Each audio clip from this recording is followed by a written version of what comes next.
Bayangkan sebuah pohon yang terlihat kokoh dari luar, namun bagian dalamnya mulai membusuk perlahan. Begitulah korupsi menggerogoti fondasi moral dan mental sebuah masyarakat. Cerita ini bukan tentang angka-angka, bukan juga tentang kerugian negara atau headline berita penangkapan pejabat. Ini adalah kisah tentang luka yang lebih dalam, tentang bagaimana korupsi mengubah cara kita berpikir, merasa, dan memandang dunia. Di ruang-ruang kantor, di meja-meja birokrasi, bahkan di lorong-lorong sekolah tuh virus moral ini menyebar tanpa suara. Awalnya mungkin terasa sepele. Semua orang melakukannya. Hanya sekali ini saja, atau ini sudah biasa. Tanpa disadari, pembenaran-pembenaran kecil ini mengikis standar moral yang telah dibangun selama bertahun-tahun. Seorang anak yang melihat orang tuanya memberikan uang pelicin untuk mengurus SIM, belajar bahwa kecurangan adalah jalan pintas yang bisa diterima.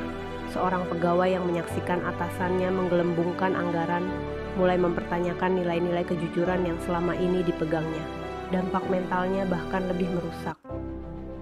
Korupsi menciptakan lingkaran setan ketidakpercayaan. Ketika korupsi menjadi hal yang normal, kita mulai kehilangan kepercayaan pada sistem, pada institusi, dan yang paling menyedihkan, pada sesama anak bangsa. Kita menjadi sinikal, selalu curiga, selalu berpikir bahwa setiap orang pasti punya agenda tersembunyi. Beban mental ini menguras energi sosial kita. Lebih jauh lagi, korupsi menciptakan krisis moral.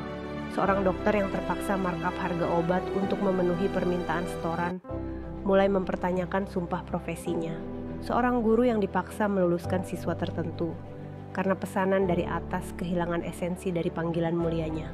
Mereka terjebak dalam konflik batin yang menggerogoti harga diri dan integritas profesional mereka.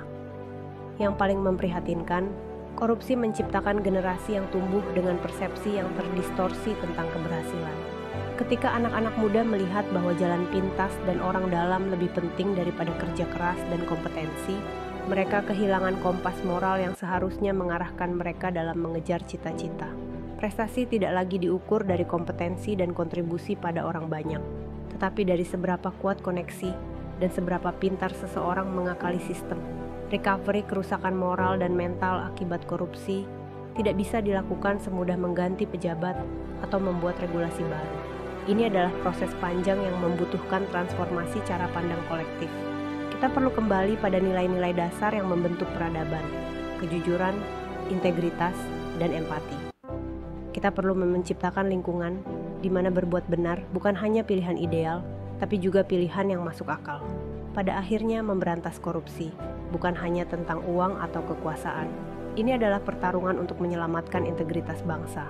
Memastikan bahwa generasi mendatang mewarisi bukan hanya infrastruktur dan sistem, tetapi juga etika moral dan mental untuk membangun masa depan yang lebih baik.